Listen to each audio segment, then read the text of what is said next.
This is The Midnight Box, a late-night broadcast from once upon a dark.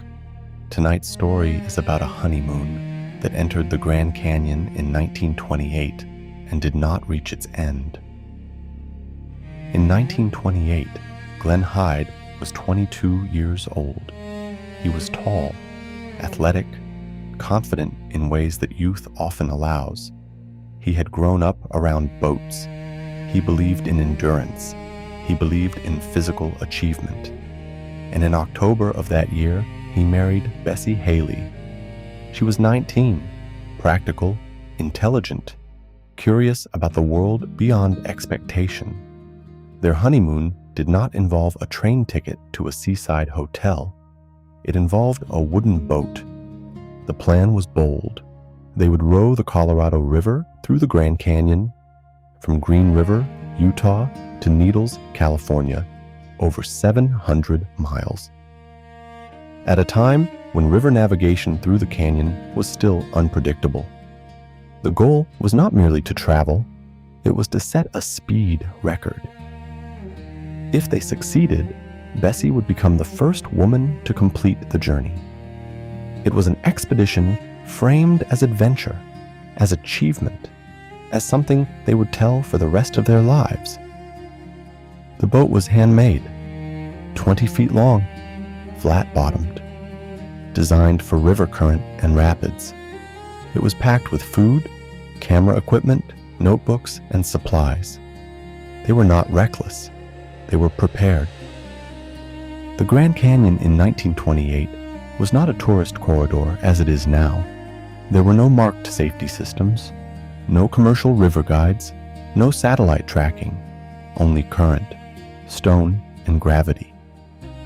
They launched in late October. Friends and family knew the route. They expected periodic updates. This was not disappearance by isolation. It was documented departure. They were seen at several points along the river. They were photographed. They were progressing. Confidently. This was not escape.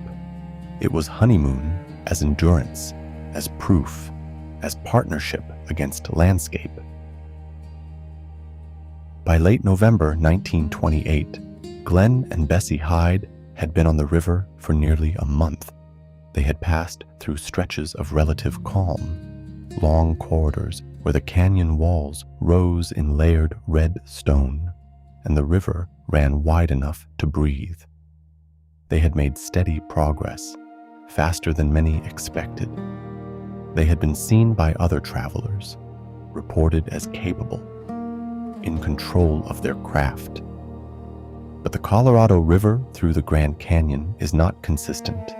It narrows, it accelerates, it folds into itself around rock and drop, and ahead of them lay one of the canyon's more unpredictable regions, a stretch where current sharpened and the water broke against submerged stone. They knew this. They had studied maps. They had prepared for it. That morning didn't begin with alarm. They rose as they had on other mornings, checked supplies, adjusted gear, secured their camera equipment. The boat was still intact. Their provisions were still in place. There was no sign of panic, no documented quarrel, no suggestion of retreat. The canyon walls near Diamond Creek towered high and narrow. Wind moved above them, unseen. Below, the river pressed forward, persistent, impartial. If there was tension, it would have been the ordinary kind that comes before physical exertion. The tightening of hands on oars, the silent calculation of distance and angle, the awareness that control on a river is always partial. They were not novices, but the Colorado does not adjust itself for skill. It keeps its own rhythm. At some point after entering that stretch of river, the record of their visible progress stops. Not abruptly, not dramatically, just no further confirmed sighting of the couple alive.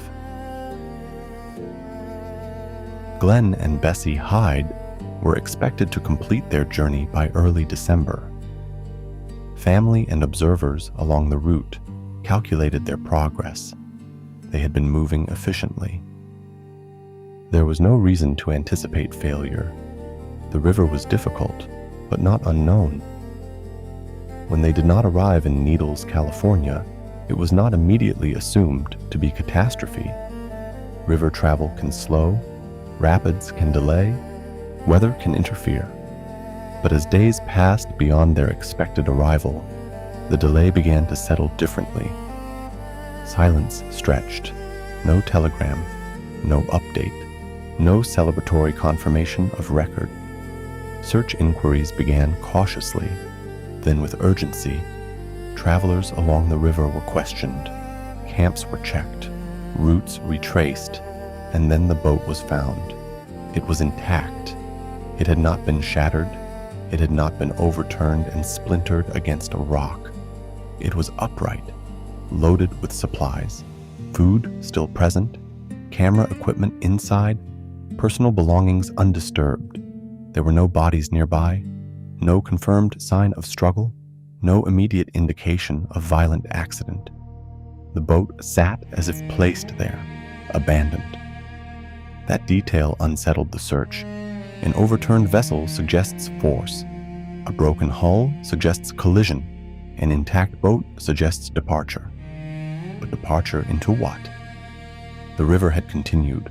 The canyon had not altered, but the couple who entered it had ceased to appear within it.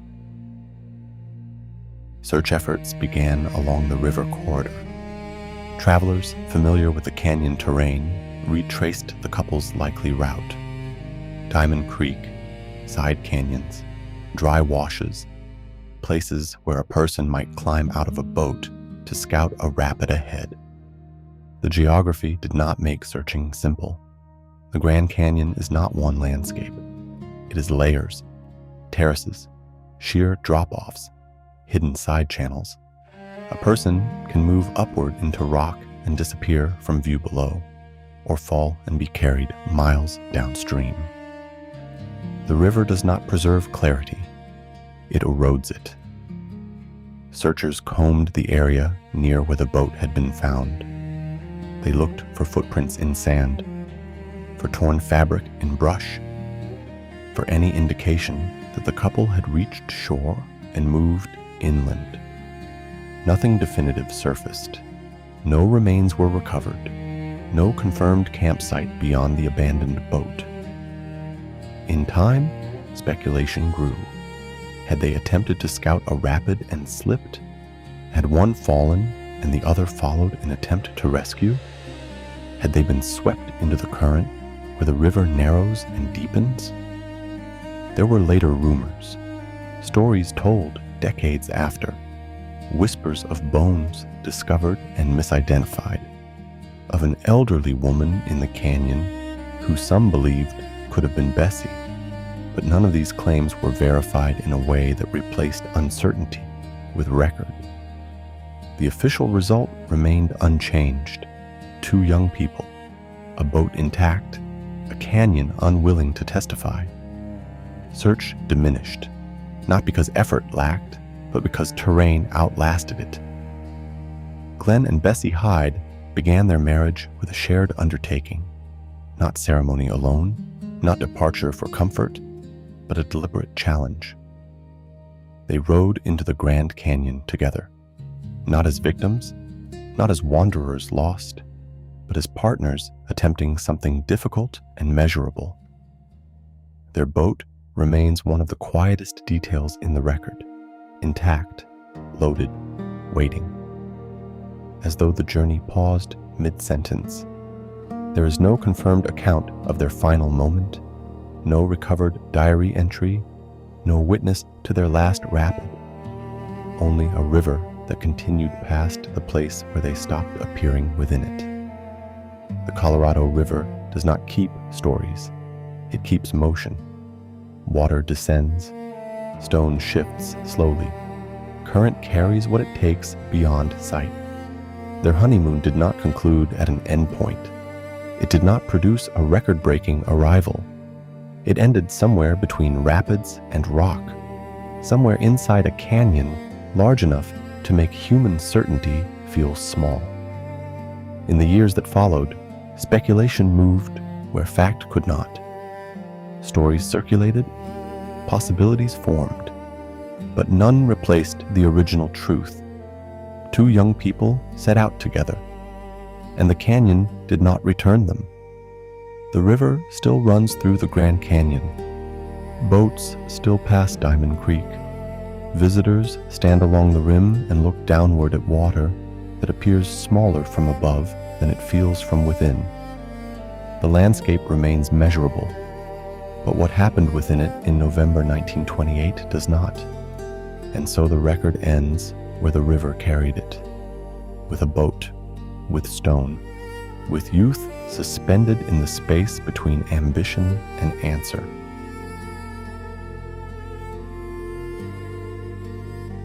That was tonight's story. You've been listening to The Midnight Box. Wherever you are, thank you for listening. Good night.